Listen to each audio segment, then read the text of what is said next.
Hey champs, I'm HolyHit, and this time I'm not bringing you a build order guide or a macro guide.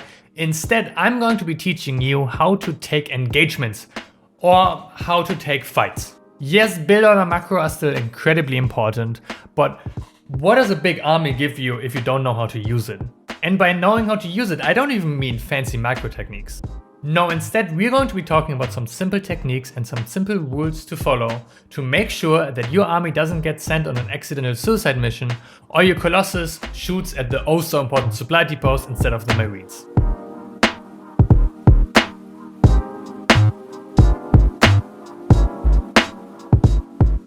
Getting good engagements is all about the three core steps: vision, preparation, and execution, which would be micro, but if you got the first two steps down, most fights you really don't even need to micro if you do it right. The core rule in all of these steps is pretty straightforward, but it's also very important to keep in mind, and that is maximizing your damage output and minimizing damage taking. Yes, it is straightforward, but you want to make sure that with everything that we're going to be talking about today and everything you're going to analyze, that you keep that in mind and that you really make sure that you're actually doing it. So the first thing we're going to be talking about today is vision, which is most likely also the most important thing for you to know. And with vision, I don't mean standard scouting of knowing what the opponent's build order is. I mean knowing where and what your opponent's army is. Knowing what your opponent's army is also, of course, important to know if you even want to take the fight, if you even want to engage. But also it's important to know what kind of execution you have to be ready for. For example, if you're a Protoss and you want to engage into banelings, are you ready for the force fields? Do you have your Archons in the front? If you have Colossi, are they in the back? If you're Terran, are your Marauders already in the front? Do you even have to care about splitting? Stuff like that is very important to know beforehand, so the preparation and the execution gets a lot easier to do. So the way we're gonna put it is that there are three main ways of setting up vision. There is static vision, there's ability vision, and there's kamikaze vision. Now static vision, stuff like pylons, overlords, or vision towers, is important for your own peace of mind mostly. It tells you where your opponent's army definitely isn't, and as such is telling you, hey, you can engage now, you can attack, for example, without risking a base race or doom drop in your main base. With even better static vision like creep spread, you can actually even see what your opponent's army. Ability vision is stuff like scans or like hallucination, stuff you have to actively activate to know what your opponent's army consists of and where it is. It's something you have to actively do. At the same time, it gives you really strong intel on where your opponent's army actually is and really what it consists of. Now kamikaze vision is something that we think is totally underutilized, and what we mean by it is just send in a Marine or send in a Zealot or send in a Zergling to see if your opponent's army is there and what it consists of and if you want to fight in. Now of course, if you have static vision set up and if you use your ability vision well, you don't have to worry about it. But a lot of the time, if for example you don't have sentry energy ready or you don't have a changeling in position or you want mules instead of scans, sending in that one Marine, Zealot or Zergling or something else is very crucial to know if you actually want to take the fight and to not do anything stupid. Which is why we think this is very underutilized, especially on lower levels. And you should get used to really sending in one Marine to do it. Now if you do it right, you should almost always know where your opponent's army is, and even better know what exactly it is. But the where is the most important part, because you should really never take a fight or force a fight if you don't know where your opponent's army is, because then you lose control over the game. So with the vision cleared up, we now want to talk about preparation. You know where your opponent's army is, you know what it is, so what rules do you want to follow to prepare your engagement? Now first things first, you want to make sure that you don't delay your macro cycle because of an engagement. If you're lucky enough or have the luxury to decide when the engagement is happening, make sure that the macro has already happened. Now if you're being attacked or you are in a specific timing window, try to set up the engagement in a way that you don't necessarily have to macro.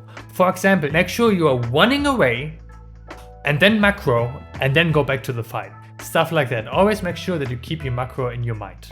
Now remember the rule of maximizing damage output and minimizing damage taking?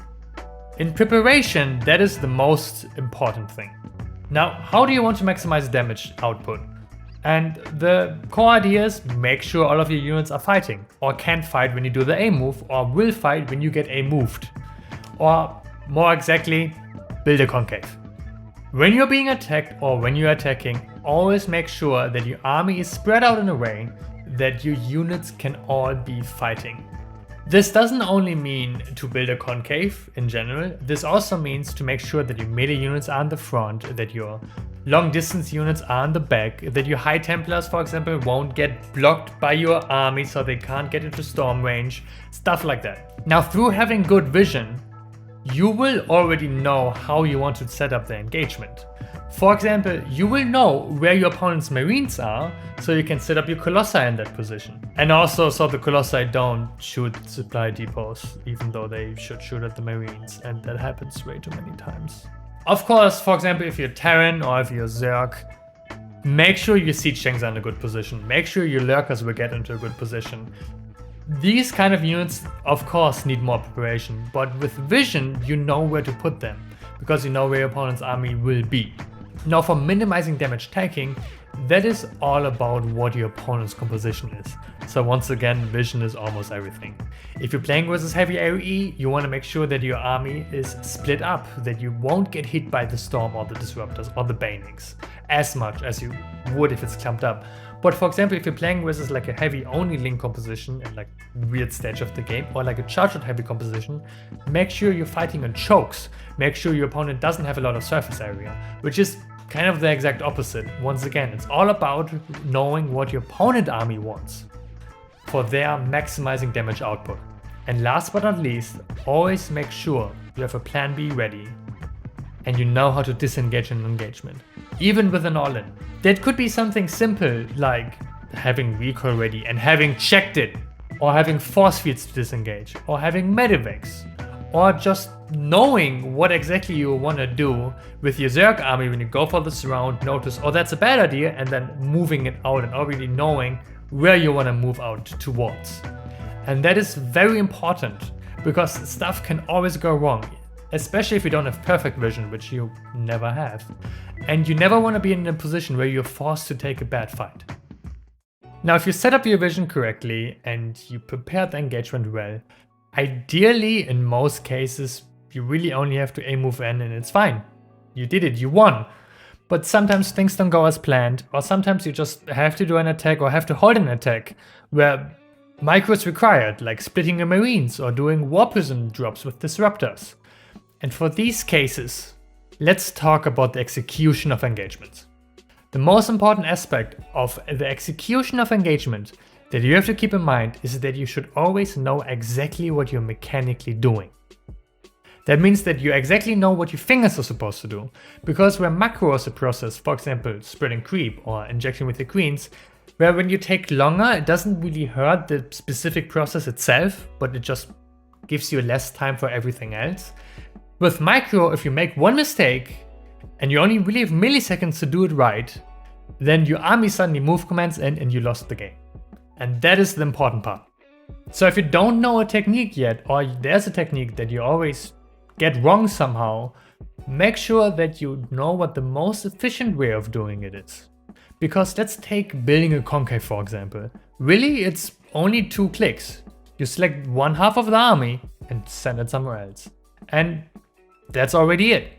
And this is super important because if you think about it, A, you have way more time to do something else while this is going on if you know that you already did it with only 2 clicks. And B, the less clicks you make, the less likely it is that you're gonna do something wrong because there are just less clicks to do it wrong. The thing is, if you aren't really aware of what you're doing and you're doing a half-assed job at it, there's a good chance that you will make it worse more than right. And this is about winning engagements.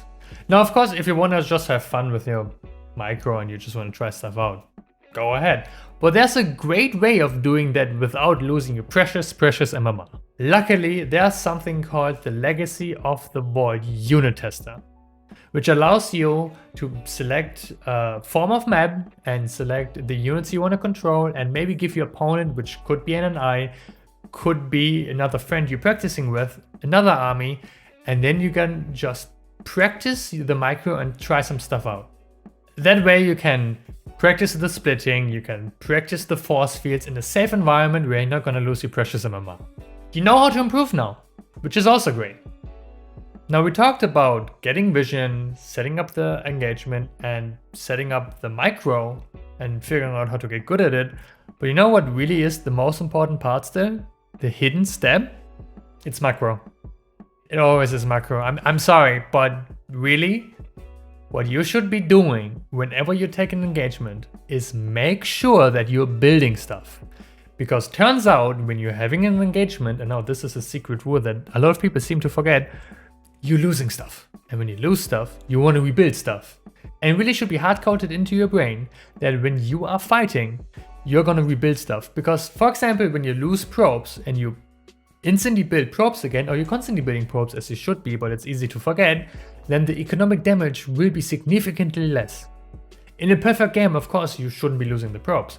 But in the real game, that means you're going to be significantly less behind than if you are not building probes because you're busy macroing. So while yes, this is a video about how to take engagements, please hard code it into your brain. Have a voice in your brain whenever you're fighting telling you, you should macro, you should build stuff. With all of these guidelines set up, you should be able to look at your engagements in a much more analytical and efficient way. No matter what it is, you should be able now to know where you're going next and what to improve on. And also how to improve on it. And that shall be it for today's video. I hope you enjoyed it. If you want more builders or guides, check out the playlist on our YouTube channel. And if you want more StarCraft content in general, check out eschamp.com. If you want to know more about me, check out my Twitter, where I announce my streams, where I announce my YouTube videos on my own, and everything else. Thank you so much for watching. Good luck and have fun. ESChamp Builds is made possible by passionate viewers just like you. To help us level up the scene, go to eschamp.com/join to become a member and get access to the community, previews, and exclusive shows.